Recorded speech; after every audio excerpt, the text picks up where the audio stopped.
Welcome to Podcaster Politics. We're going to be talking today about USA tariffs, a war of economics on the U.S. citizens or the world. We'd love to hear from you and remember to click subscribe. This discussion is about trade deficits versus tariffs and the reason for having a tariff. People will recall that Trump has been talking about tariffs for years before he entered politics, and one has to wonder why. Tariffs are a method of taxing a certain segment of our economy without touching real estate or real estate businesses. So, as far as Trump is concerned, a tariff is a free tax, a tax on people who buy imported goods. That would be mostly the middle class and lower income earners who can't afford the luxury items, and the percentage differences makes a huge difference to their purchasing power. So, obviously, real estate isn't subject to a tariff. Trump likes tariffs. The problem Trump has is that tariffs are beyond the power of the president. They're in the jurisdiction of the Senate and the Congress. So to get around that, he had to declare an emergency. And he's declared various emergencies, one of which is fentanyl, which is a fantasy. And the other one is, I was going to say, like, to deal with the fentanyl, all they have to do is put more security and check everything coming into the country if they're claiming it crossing their border. So that's a fallacy. But I'll let you well, continue. for example, drugs going into the U.S., you have to look, like you said, at whose problem is it. If there wasn't a market, there wouldn't be, if there wasn't consumption, there wouldn't be supply. So the blaming the supply is backwards, as you say. All they need to do is increase their border security. There's not much more, Canada can do in limiting the small amount of fentanyl that's entering the U.S. Tariffs going across the border won't cover the cost of U.S. having to spend to inspect at the ports of entry of the goods. I mean, No, hundred 100% inspection, and you'll find everything it's a coming across the fantasy. border. It's an excuse. The fentanyl is an excuse. Now, one of the reasons he had to use an excuse such as fentanyl, which he hasn't used on other countries, is the North American Free Trade Agreement. The latest version was negotiated by Trump. Exactly. So, so Trump's complaining about his own trade treaty. He wants to break it. So instead of saying that it's got something to do with an imbalance in the trade deficit, he goes after it by saying that there's a problem with the importation of drugs. So it's just an excuse. Now, Yeah, I mean, you got a guy that entered into making the agreement in the first place, claiming the agreement isn't good. Well, you know, you can't trust Trump. He seems to want to break any agreement he signs. I mean, it's just an extension of not wanting to pay workers that did work for him. He doesn't want to honor the agreement with the free trade agreement, and he's making false allegations to justify his actions.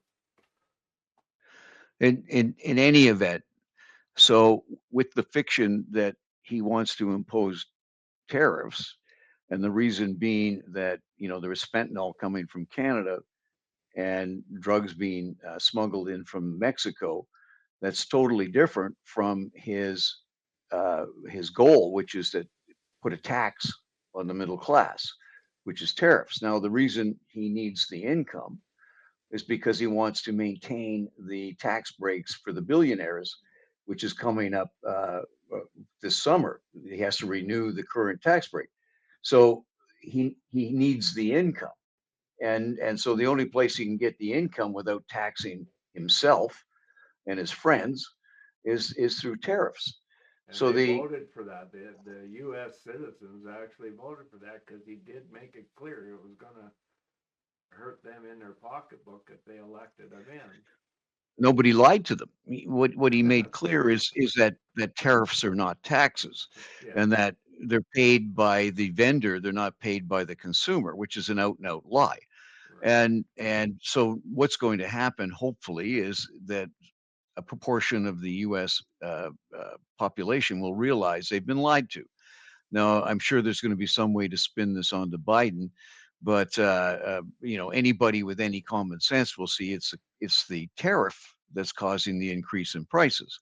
Now, if you look at what a tariff does, besides just being a tax, the concept is that it will bring manufacturing back to the U.S. So when you're breaking supply chains and creating uncertainty, and when the replacement of those is going to take 1 or 2 or 3 or more years, what you're going to do is totally disrupt economies all around the world. Well, And absolutely. It's and an and economic war on the world, and actually an economic war on the citizens of the U.S. and the fact of the matter is that Trump doesn't care. He thinks that all of these countries that he's on bended knees and kiss the ring to get a deal for some that Trump is the almighty emperor, and to get the tariffs reduced, they they'll do anything. And unfortunately, Canada's not in a position to do that.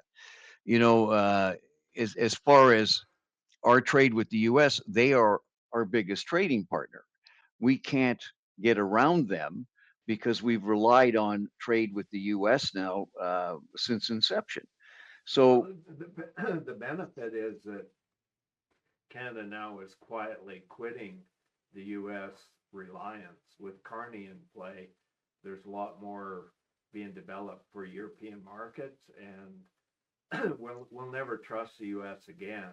So that quiet quitting will actually benefit Canada in the long run because we are a fairly strong economy, and we produce products that are in demand all around the world. We were good neighbors, but now that Trump has said, hey, we're an untrustworthy state, you can't trust agreements with us, it's time that Canada started supplying directly to other countries in the world like the UE and or EU, and doing things in Canada's best interest versus North America's best interest. the the fact of the matter is that Canada exists beside an elephant, and Canada is insignificant to the elephant. So you have to be careful on how you separate the businesses. For example, in the car industry, some parts in an automobile will travel across the borders 12 times between Mexico, the US, and Canada. That supply chain now has been broken or is in the process of being broken, which will create huge uncertainty in the markets and increase the costs of vehicles. The other thing is Trump recently introduced a 50% tariff on steel and metal imports into the U.S. specifically for Europe. And Europe metallurgy is one of the best in the world. So the steels and metal coming out of Europe to the auto industry is some of the highest quality of metal for the industry, and I don't think the U.S. technology can easily replace the quality of the steel. So that's going to impact probably the longevity of products made in the U.S. too on the production line, or they're going to be I, paying higher prices because they have to get that metal out of Europe or Japan, and that's going to really increase the cost. wait till Trump finds out it'll increase the cost of real estate because any building that has metal in it is going to cost more. Right now, Exactly. he imposed that tariff because the steelworkers union suggested that that was necessary in order to maintain their jobs. It just goes to show you that Trump has no plan. Well, He's prepared silver to. spoon. He was born rich. He's never had to work really a day in his life, and people have always kissed as a hiney just to get deals, and most of the time when you're kissing the ring, you're getting it up the wazoo in the end, so you didn't really benefit from it. Well, now the U.S. citizens get to personally experience dealing with this type of character. Well, I think we're probably fortunate that he's pushing 80. Sooner or later, his, lack of intelligence will become more and more apparent. Unfortunately, he's got a team behind him that are vicious in cost cutting and don't care who they hurt. And so they're, by way of an example for a trade deficit, which is the excuse for the most part, is that America buys more from most other countries than it sells to them. But who in America wants to stitch up T-shirts? Yeah. So you can always tell where the lowest labor cost in the world is by looking at the label on your new T-shirt, and it'll move between South America, Vietnam, China, depending on where the cheapest labor is. Well, the So the idea of tariffs was actually a way of bolstering your manufacturing in your country. So let's say you did produce a T-shirt in the U.S. and it cost you $10 to make that, but you could order a T-shirt from China for $1. The tariff was to implement a protectionist movement in a capitalist society that is fictitious. If you're truly a capitalist society, you don't have to put a tariff of $9 to have an import product being the same price as something you manufacture in your country. Capitalists keep whining that, oh, it's got to be fair market and everything is the best competitor wins and the cheapest quality on the market wins out the marketplace. Then why are you doing this protectionism? You're truly not a believer in capitalism where the lowest price and good quality command the pocketbooks of the purchasers. So you're putting these tariffs in place to create a roadblock to capitalism. It's corporate welfare, as all tariffs really are in essence.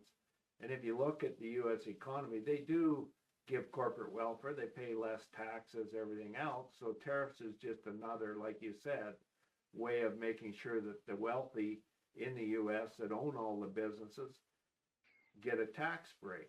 And further on top of that, it becomes interesting that people are paying for this. They're paying to protect multi-international corporations out of the U.S. to make huger profit lines by claiming that they're going to produce in the U.S. jobs that nobody will work. They won't get people to work for below minimum wage in the slave shops to manufacture T-shirts. It just isn't going to happen in the U.S. And especially if they're exporting all the immigrants that might work at minimum wage, they're not going to be there to fill these jobs in replacement. So I find it pretty interesting that capitalists, proclaimed capitalists, want social welfare, but they don't want welfare for the working class. They want them to stay poor. So the peons are actually going to get poorer to force them to work in these slave labor industries that Trump wants to move into the U.S. Beware of what's coming because it could be really bad for the working class.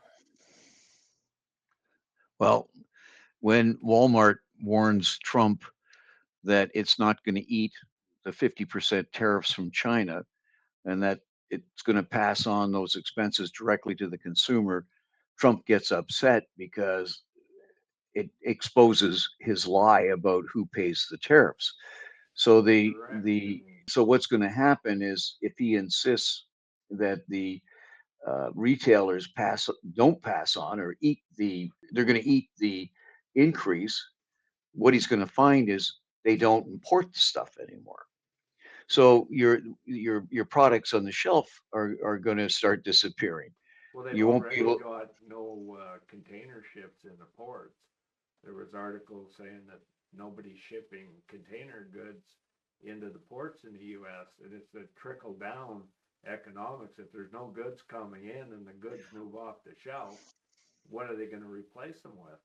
They got some real economic hardships coming just on the horizon, and we're just seeing the tip of the iceberg. Declaring more tariffs and more expensive tariffs is just declaring war on the citizens of the U.S., and it's an economic war on the world, and it's an exertion of power by a person that loves using bullying tactics as terms of negotiation to get capitulation on whatever he determines he wants to line his pockets. I mean, most of these countries, Trump has something to personally gain on that he's trying to implement the tariffs on. And is that bringing them to the table to work out deals with the United States government? Or is it bringing deals to his family businesses? I mean, these are very dubious and blatant acts to enrich themselves with deals with countries and using a form of extortion. To me, this represents extortion at the worst level of business. You're using the power of the United States government to extort funds from countries that have not allowed you to do business or given business to other people, and now you want them to deal with you, and you're using the power of government to extort funds. I mean, Qatar is claiming that Trump demanded that he get that $400 million jet as a gift. And they had to capitulate with threats of Trump bombing their ally, Iran, on their nuclear sites.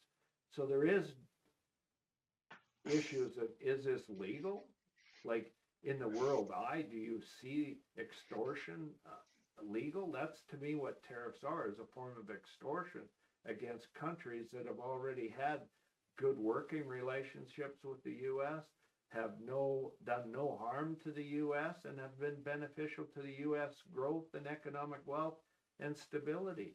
Now we're going to see the world drop into probably one of the greatest depressions of all time just because of U.S. declaring war with tariffs. And the multi-international community, mostly owned by the U.S., is wanting to gobble up whatever assets and businesses around the world that fall as a result of these tariffs. And businesses will fall because it's going to impact their trade and marketing and sales. Bottom line, this is not good for the U.S. Bottom line, it's not good for Canada. And bottom line, it's not good for any country in the world except for maybe Russia. Russia might benefit from world economy collapse because they are in a war economy and they're pretty self-sufficient in many components except some of the electronics for high tech. So I go back to, does the tariff war benefit Russia? It sure looks like it. There's a lot of rhetoric by Trump saying, no, I'll make sure Russia comes to the table and negotiate peace in Ukraine. But when you look at what's actually going on, causing 50% tariffs in steel in Europe means there's going to be a impact on the ability of Europe to produce weapons to supply Ukraine for one side effect. It's going to kill the economies in Europe where they may not have the billions of dollars to support the war effort in Ukraine. So does Russia benefit? Yes, it does. But I don't want to digress and go into that. We'll do another podcast on Ukraine and Russia and the U.S. But to continue, I'll let you talk more of the tariff impacts as you see them. Well, to begin with, people will soon realize that the tariffs are a cost passed on to the consumer. So they'll quickly realize that they are paying for this policy. Then the rationale behind this, that a tariff somehow will bring manufacturing jobs back to the US, they're going to discover that that's not necessarily true as well. For example, Stellantis, who makes Jeeps, announced a $63 billion shutdown. Ouch. That's going to hurt a lot of families and people Well, in the it, U.S. and Canada as well. The other side of this issue that, the ramifications is Canada, Stellantis and partners have just finished building a $12 billion battery plant in Windsor. The battery plant can, service, you know, thousands of cars a year. Where are those cars going to be built? If Stellantis is shutting down its electric car manufacturing facilities, laying off people, we're going to have a $12 billion white elephant essentially down the street from me. So there, Well, and I can tell you that the 401 is the main artery in Canada going east west. The truck traffic on that freeway is significantly lower than it has been in the past, showing that the trucks aren't moving. So the effects of the tariffs are being felt immediately, even if they were rolled back and lifted, you would still have the fallout from those decisions. So it's an interesting issue. Now, if you look at a trade deficit as a reason for a tariff, you'll see that a trade deficit is that the consumers in the US want to buy these products.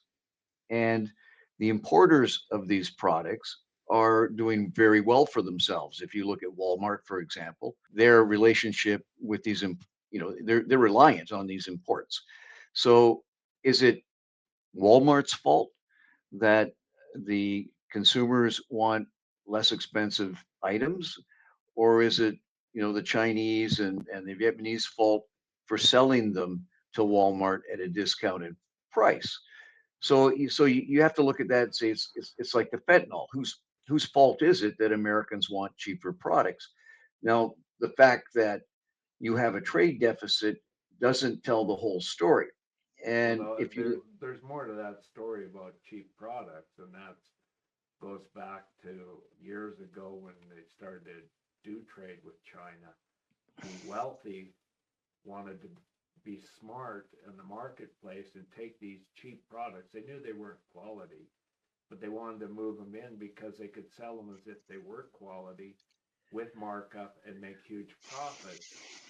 And that replaced the manufacturing ability in the US, decades ago. And the wealthy had the attitude, well, these products are cheap. They last only 6 months. I will sell in 5 years, I'll sell 10 of these products. If I sell the products that are manufactured in countries like Canada, used to be well known for its quality, they would last. So you would only sell one product in 10 years and it would cost you more. But that product was quality. We had quality standards on those products, and we used to have tariffs to import products of compared. Like if you had a fridge made in Canada and one came from China, the tariff would be enough to make it on the marketplace the same price as a quality product versus a disposable product.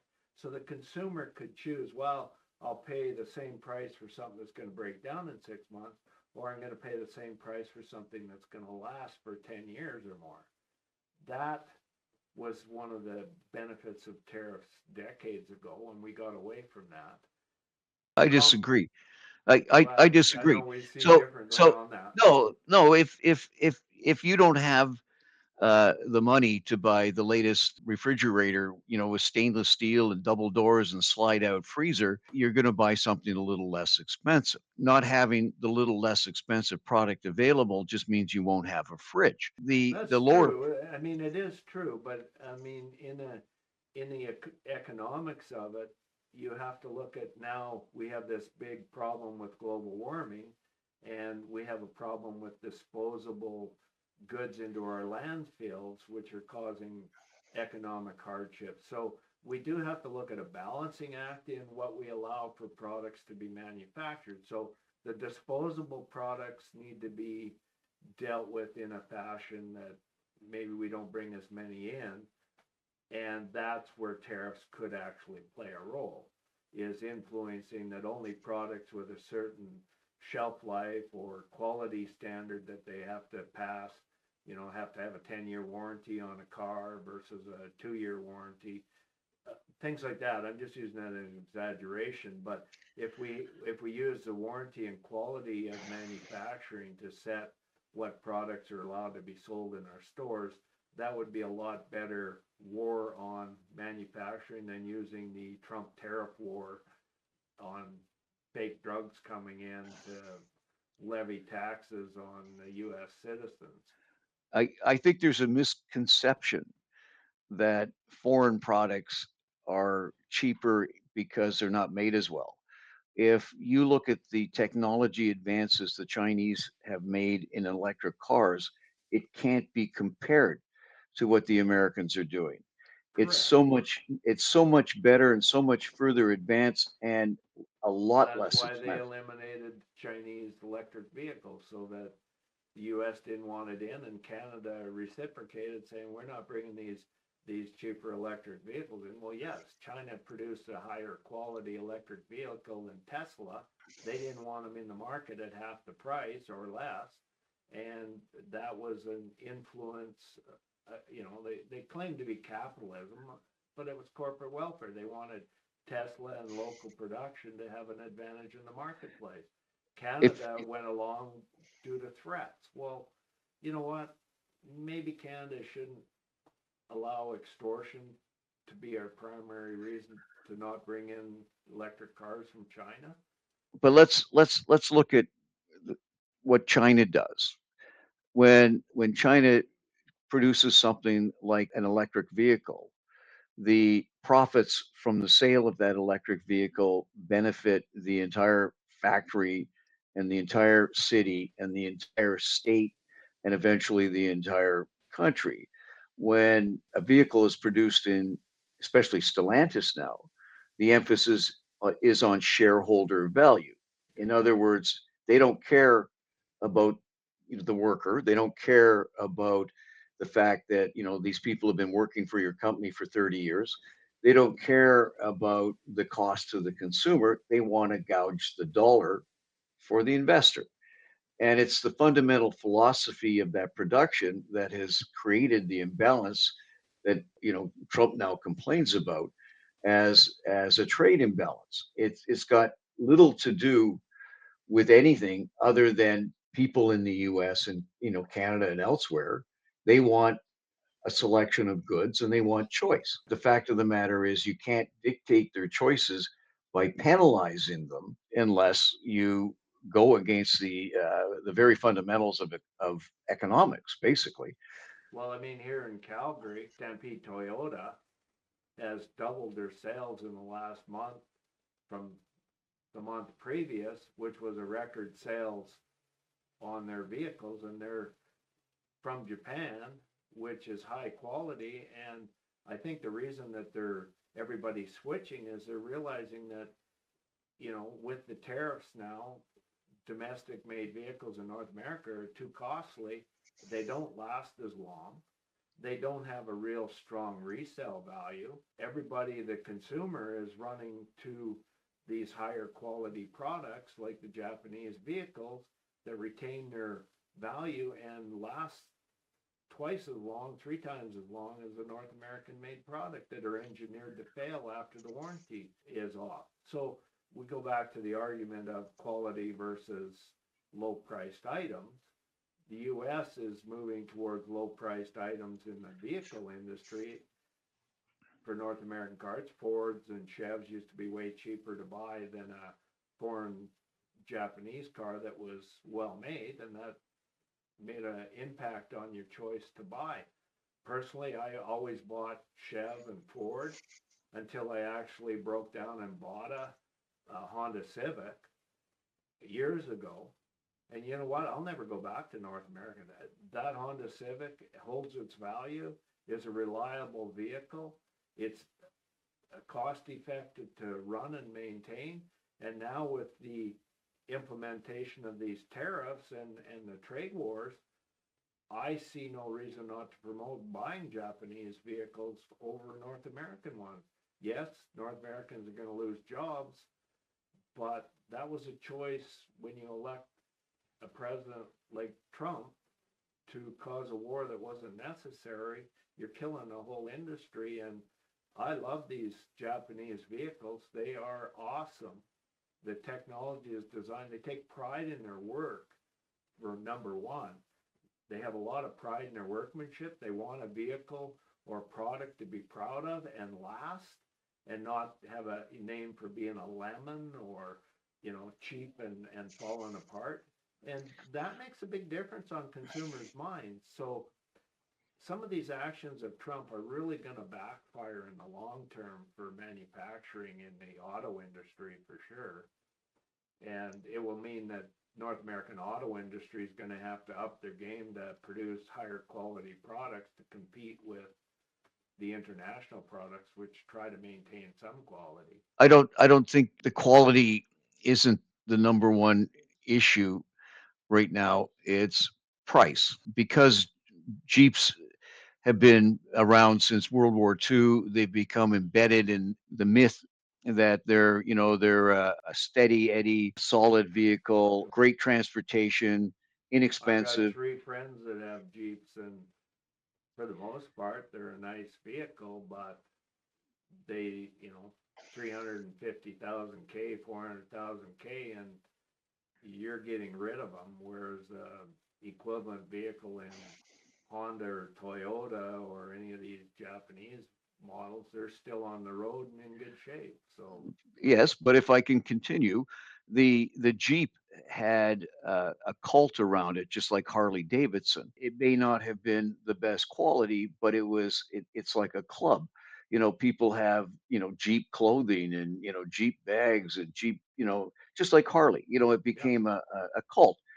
The problem is with all these layoffs, plant closures, and with the fact that Jeeps now have gone from 40 to 80 to $120,000, people are going, I've been betrayed. Like my inexpensive, rugged, durable, basic transportation has now turned into a luxury car without the luxury. So people are That's a now problem. turning away. Yeah, it's a problem. And they've got Jeeps sitting on car lots that are 2 years old and haven't sold. That's why they've closed the production down. When there was a shortage in Chinese parts the last time they tried this tariff crap, all the parts went to the Jeep plant rather than the van plant in order to maximize the profit, because Jeeps have a bigger profit margin than a van. So what do? They increase the price of the Jeep so that it's out of reach now for the brand. And that's a marketing error as well as a production error. Like it's inexcusable. You brought over European CEOs, planted them in North America, and they don't understand the market. You're not going to fix that with tariffs. No, you're not going to fix that with tariffs. But the other thing is Tesla may be on the same collision course as Jeep, and that's because of quality issues and branding and stuff. So I mean that can really impact the auto industry.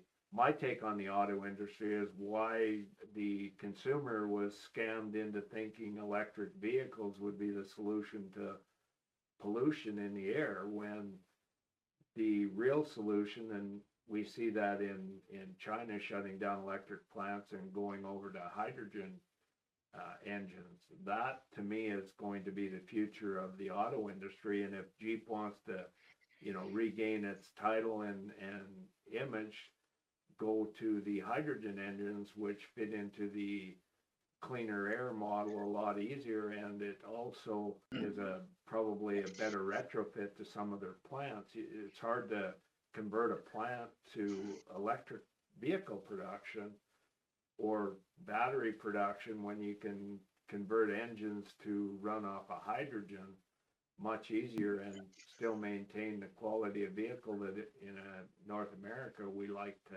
have as the instant combustion engine that we can fill up quite quickly and not spend hours charging and get from point A to B with guaranteed. I mean, out here in Canada, I mean, I'm not going to be relying on electric vehicle to go from Edmonton to high level or Peace River or wherever, I'm going to want a hydrogen vehicle at best, or I'm sticking with gas or diesel.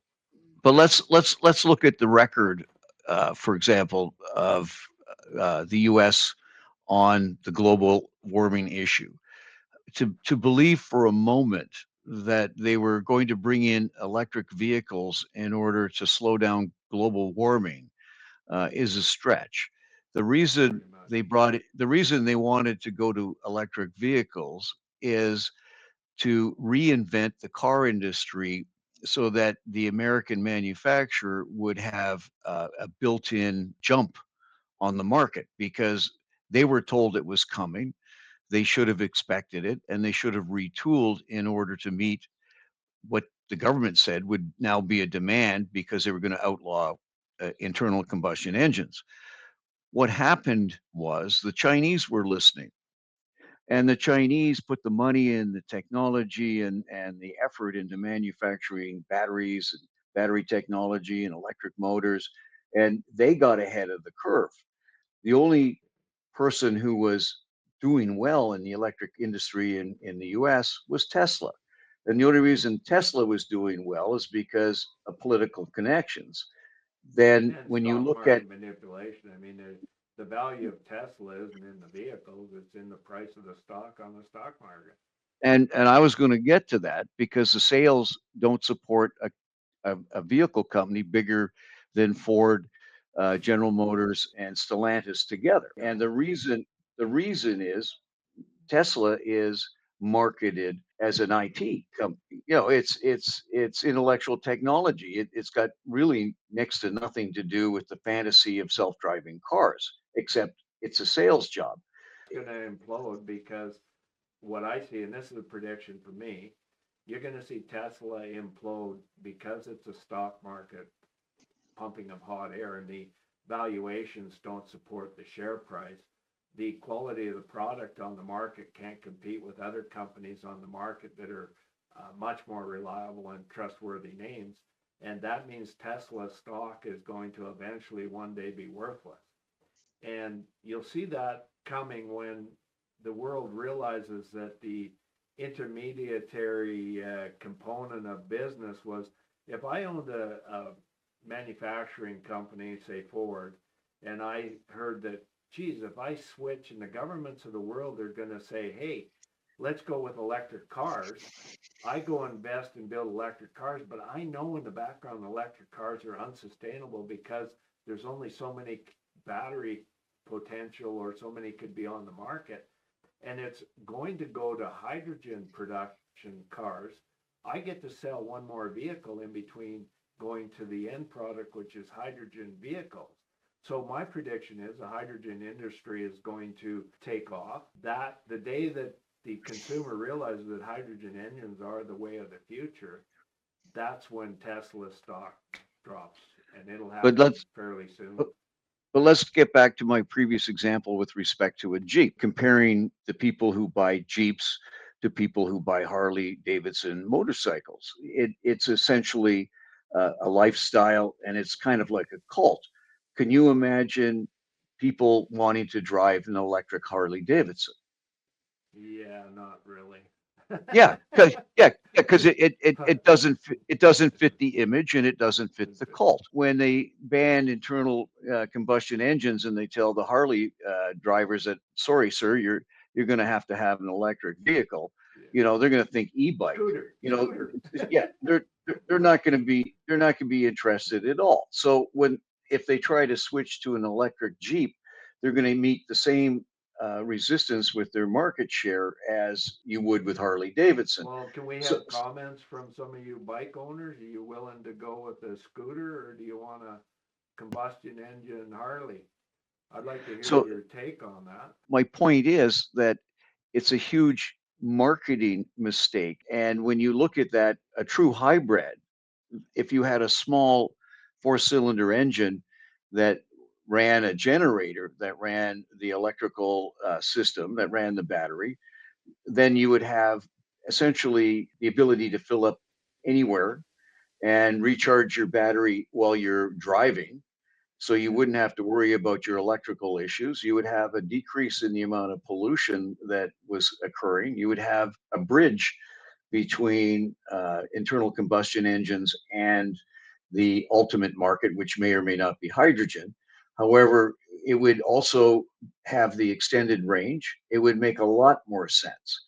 And the trouble is, that wasn't what they were looking for. They were looking to blow out the foreign competition with a radical retooling of the North American car industry.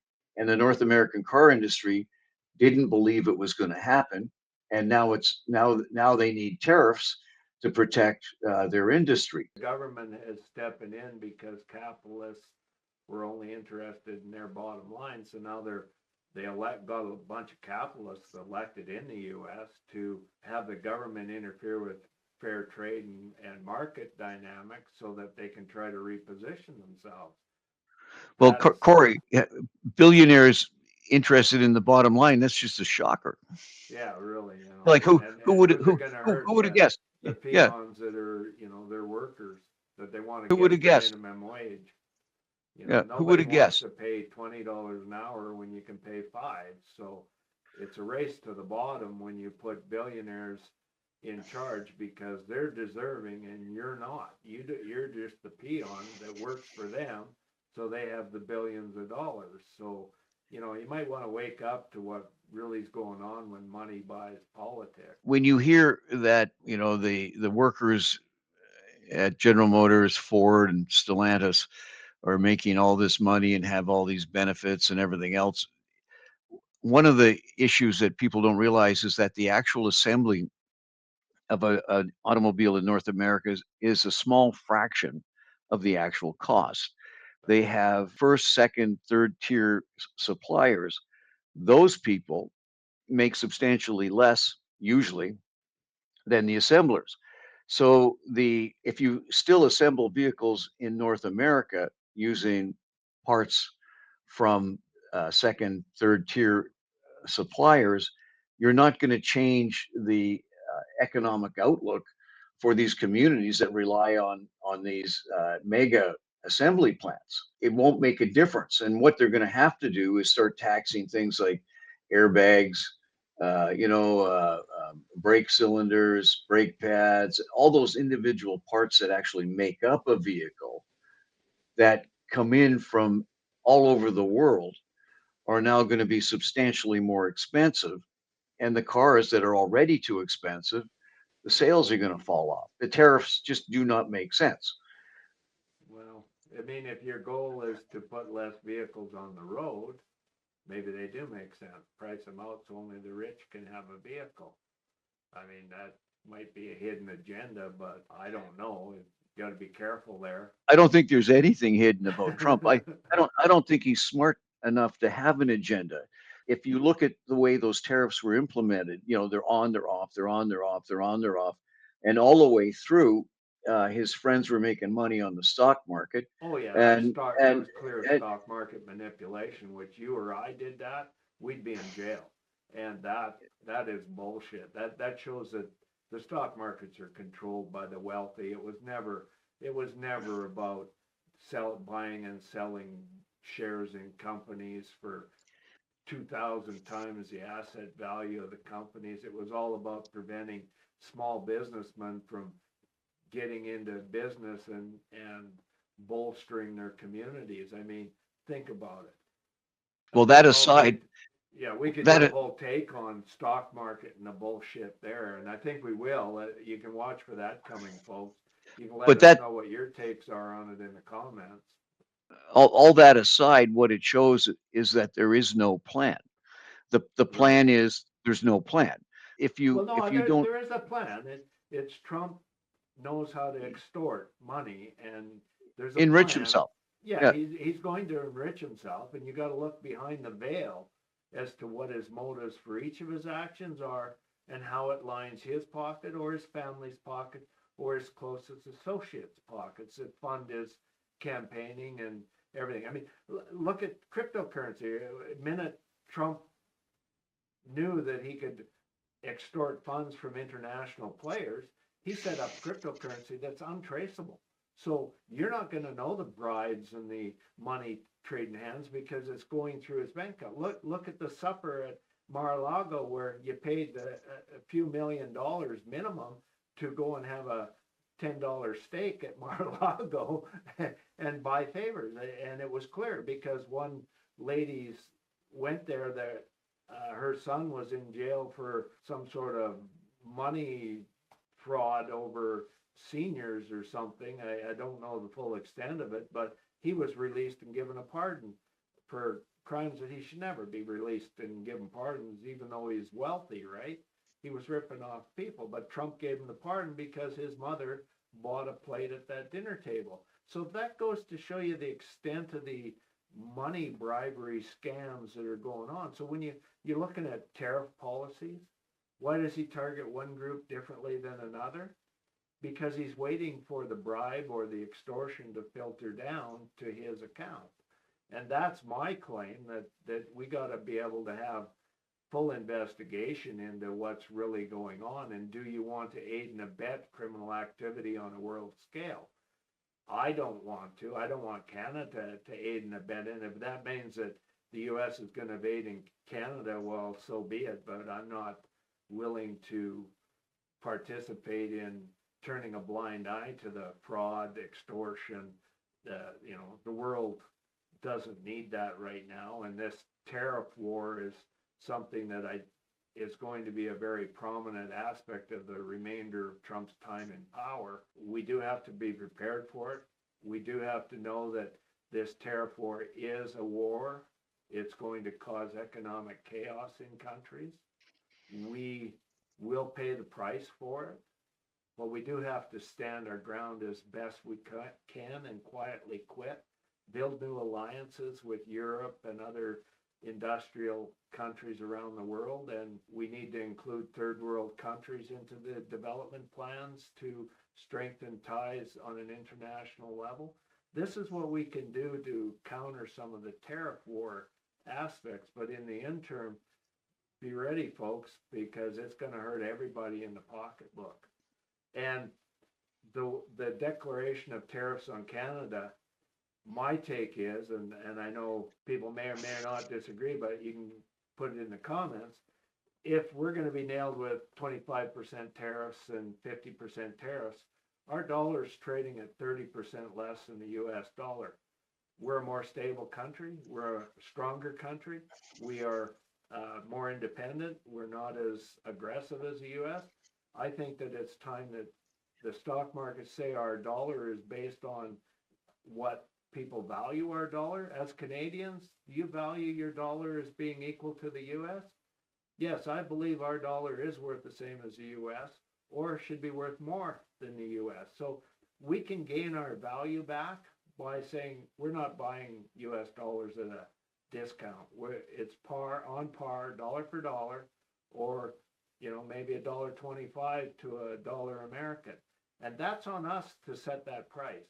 The Bank of Canada doesn't set that price, and the stock markets say the currency trade is determined by what people want to pay for that dollar. So my take is if you really want to fight the U.S. tariff war, raise the value of your currency against the U.S. greenback. And then that will hurt them financially. Their asset value compared to yours drops. If we go par to par, everybody in Canada gains 30% of their assets against an American person. That's a real war on economics. Let's get our values up and our net worth up 30% more. Put our dollar on par with the American dollar and see what Trump has to say about that. Because if you don't sell your dollar for less than $1 greenback, you're a fool, because we gained 30% increase automatically overnight.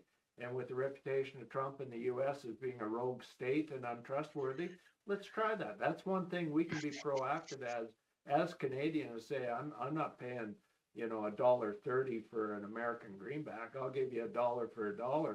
Well, how about I'll give you 75 cents Canadian for $1 greenback? That's all it's worth in the real world. So if you want to really impact a move against tariffs, increase your dollar against the U.S. dollar and see how that works. So that was my hot take of the day and venting. So Anyways, you were searching earlier for a good use of tariffs. And for years, Canada has had tariffs on dairy products. And Yes. the concept was to protect the dairy farmer. And so there's actually a system in place, marketing boards, that sort of thing. It's fair to some and not fair to others. But when the protection of the tariff comes off and it's been reduced, you end up with cheaper things like cheese and milk and that sort of thing. But the downside of that is the products that you are importing are not subject to the same controls as you would find in Canada. In the United States recently, they've been laying off inspectors, health inspectors. They've started to lay off the people that actually survey for new viruses and outbreaks and that sort of thing. So we would be buying food products from the U.S. And they that allow have, more drugs in their well, production drugs, and treatment, like pest. penicillin can be in your milks products at So higher so levels. So you're so you're opening a can of worms if you're importing product that is not regulatory controlled to the level Canada does. well, that's one excuse, but the way it's controlled is tariffs. In other words, the to bring in those products, you have to have an import license, and your import license has particular volumes attached to it, and there's a price to that. So that's one aspect where a target has been recognized, a tariff has been applied, and the purposes are spelt out so that anybody who examines the causes can actually see why there is a tariff. Of use of tariffs, and it protects our society in whole from products that could be harmful, as well as bolsters local economy, because to produce food locally is very important in a world economy that can be affected by any disruptions. So if you have internal production of food, you're a little better off if there is world catastrophes. So it's a good But idea there's to there, use tariffs properly. but there's other ways of protecting your market. Like if you look at French champagne as an example, you can only call it champagne if it comes from a particular region. If you look at the food laws that used to be in place in Germany with respect to beer and meats, other parts of the EU complained that it was a restricted trade practice, that it prevented other countries from bringing their products into Germany because they had stringent food regulations.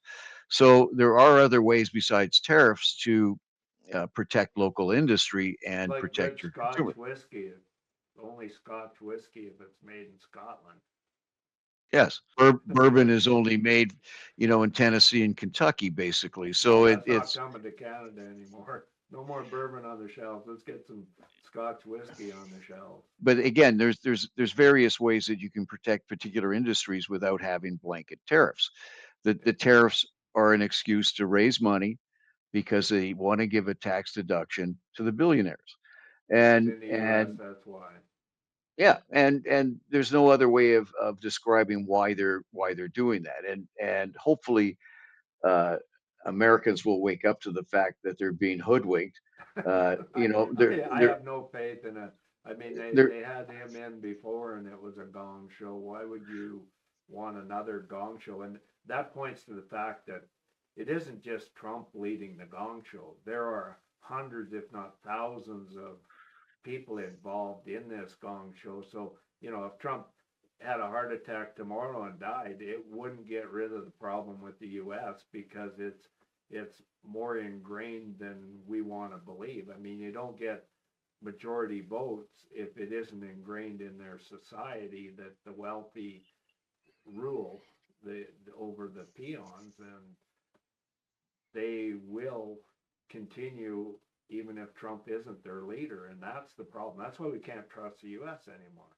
Quiet quitting is the only way to deal with that problem. And sometimes market isolation is important too. So Canada has to be very careful of its allegiances and start being more progressive and proactive in building a stronger country by non-reliance on one country like the U.S. We're currently way over too reliant on trade with the U.S. just because it's convenient. It's geography. Yeah.